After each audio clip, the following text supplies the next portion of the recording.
Details చూస్తే కడప జిల్లా జమ్మలమడుగు తాలూకాలో స్టీల్ ప్లాంట్ నిర్మాణం కోసం ఈ నెల 9వ తేదీ నుంచి సిపిఐ చేపట్టనున్న పాదయాత్ర విజయవంతానికి ప్రతి ఒక్కరూ కృషి చేయాలని మాజీ ఎమ్మెల్సీ తెలుగుదేశం నేత దేవగుడి నారాయణ రెడ్డి పిలుపునిచ్చారు. ఇక్కడ ఆయన మీడియాతో మాట్లాడుతూ ఉక్కు పరిశ్రమ కోసం పాదయాత్ర చేస్తున్న సిపిఐ నాయకులకు సంపూర్ణ మద్దతు తెలియజేస్తున్నామని అన్నారు. సిపిఐ నాయకులు కన్యాతీర్థం నుంచి పాదయాత్ర చేపట్టడం హర్షించదగ్గ విషయం అన్నారు. వీరికి టీడీపీ నియోజకవర్గ ఇన్ఛార్జి భూపేష్ రెడ్డి, ఎమ్మెల్సీ శివనాథ్ రెడ్డి మద్దతు తెలిపి పాదయాత్రలో ఆ రోజు పాల్గొంటారని అన్నారు. సిపిఐ పార్టీ ఆధ్వర్యంలో అన్ని పార్టీలు కలిసి సిపిఐ నాయకత్వాన స్టీల్ ప్లాంట్ దగ్గర ఫౌండేషన్ వేసిన స్థలం దగ్గర నుంచి జమ్మలమడుగు మీదుగా ప్రొద్దుటూరు, మైదుకూరు, చెన్నూరు, కడప మీద ఒక పాదయాత్ర ఏర్పాటు చేయడం జరిగింది.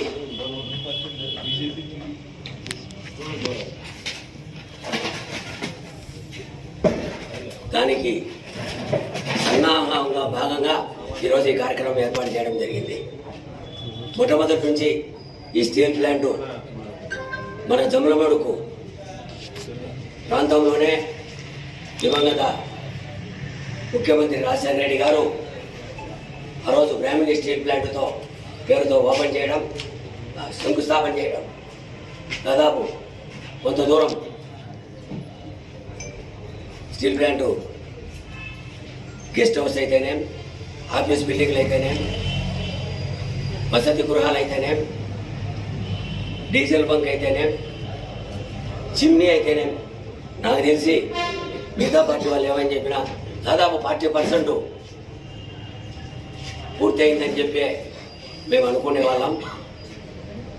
ఏదేమైనా కొన్ని కారణాల వల్ల, కొన్ని అవినీతి కారణాల వల్ల అయితేనే ఆయన మన నుంచి దూరం అయితేనే వాళ్ళైతేనే ఆ స్టీల్ ప్లాంటు మూతన పడడం, తర్వాత వచ్చిన కాంగ్రెస్ పార్టీ ఆధ్వర్యంలో వచ్చిన కిరణ్ కుమార్ రెడ్డి అయితేనే, రోసయ్య గారు అయితేనే దాన్ని కొనసాగింపకపోగా ఆ ల్యాండ్ను రద్దు చేయడం, మైన్స్ను రద్దు చేయడంతో ఈ ఫ్యాక్టరీ దాదాపు ముళ్ళబడి చెట్లు మలిచి పరిస్థితుల్లో తెలుగుదేశం ప్రభుత్వం అధికారులకి రావడం